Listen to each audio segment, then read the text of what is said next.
Hi everybody, I hope you're having a great day. In this video, I'm going to be covering Brawn.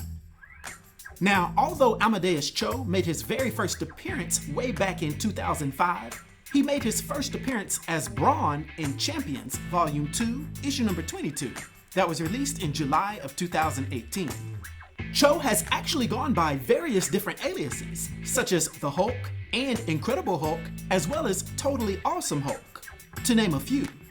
And he's an American superhero of Korean descent, typically standing 5 feet 6 inches tall and weighing 117 pounds, although this is variable when he's in his Hulk or Brawn form, also having black eyes and black hair, although obviously he has green skin when he's transformed.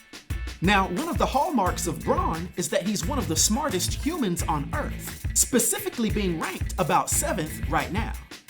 He's within the range of well-known geniuses such as Reed Richards, Tony Stark, Dr. Doom, and Hank McCoy. Matter of fact, the Eternal named Ajax believes that Cho is actually more intelligent than many immortals, stating that most of his intelligence is actually derived from an exquisite ability for pattern recognition. Basically, Cho's mind operates like a hypercomputer, being able to perform multiple complex calculations with minimal effort. Now, all of this isn't even considering that along the way, he picked up Hulk physiology. Using nanobots that were derived from technology created by the leader, Cho was able to alter the structure of his cells to allow them to absorb gamma energy. And due to circumstances that I'll address in a minute, he was able to attain powers similar to Bruce Banner, aka the original Hulk. During this time, he was known as the Totally Awesome Hulk, although now as Brawn, he's actually slightly weaker than his original Hulk transformation and considerably smaller, although he still towers over many individuals. But don't get it twisted, it still needs to be noted that even as Brawn, he still has vast superhuman strength and can still hang in a fight with individuals such as Namor and Thor. Although this is only facilitated when he allows himself to totally succumb to the Hulk rage, thus briefly bulking up to a larger and much stronger original Hulk form. But once again, even as Brawn, he still has massive strength that allows him to leap for many miles at a time, and he has that trademark Hulk durability and stamina. Although certain physical and extreme elemental, such as fire attacks, can cause him pain. But if he is injured, he still retains his advanced healing factor, being able to heal much quicker than normal individuals, although not quite as fast as the original Hulk or Wolverine. Cho was also pretty nice with using Hercules' golden mace when he briefly became the Prince of Power. The only thing that could be considered somewhat of a weakness is that when he really exerts himself, especially mentally, he gets really hungry and needs to replenish himself with large amounts of food. Now, we first see Amadeus Cho being raised in Tucson, Arizona by immigrant parents.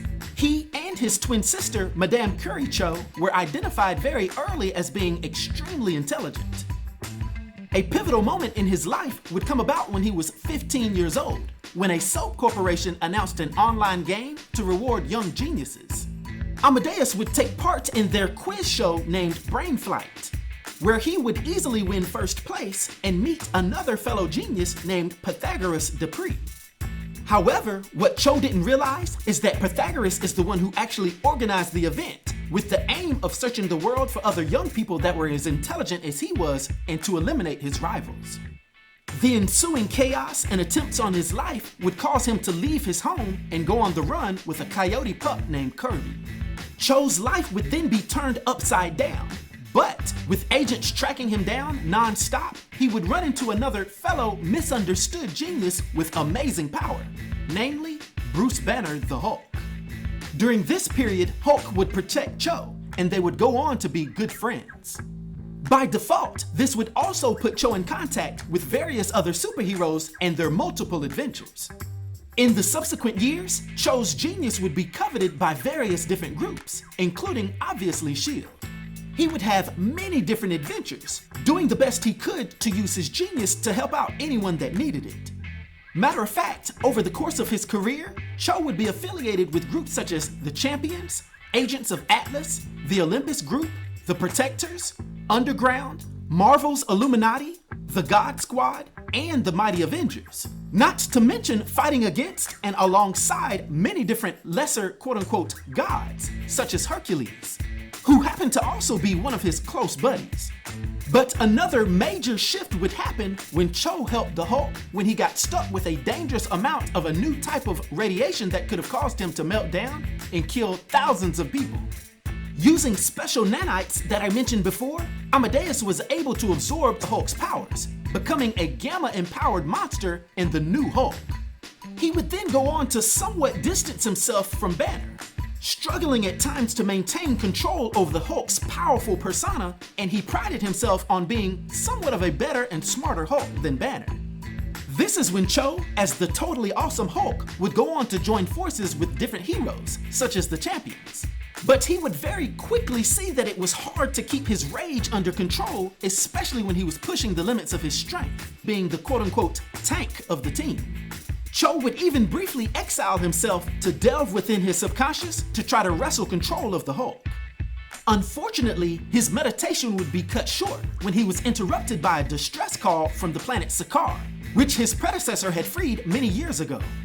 Cho would answer the calls of the nomadic tribes of Sakaar versus the warlord of Philia, actually representing them as their champion and defeating the warlord.